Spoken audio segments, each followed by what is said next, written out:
ဖြတ်တန်ရမယ်အဆိုးကောင်းများနဲ့မတရားများတယ်ဒီစားနဲ့တိုက်စားသွားခဲ့လေ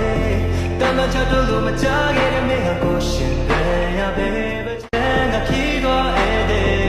ဒီတော့တော့အိမ်မတွေ့တော့ကြီးမာခဲ့တယ်မတင်တာကြီးကခဲ့တဲ့စိတ်ဟာဆိုပြတ်တဲ့ကိုနှစ်သက်ခဲ့တဲ့မချစ်ကချမ်းသာကြင်ကြံစေ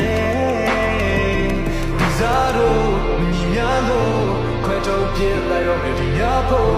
ဒီစားတော့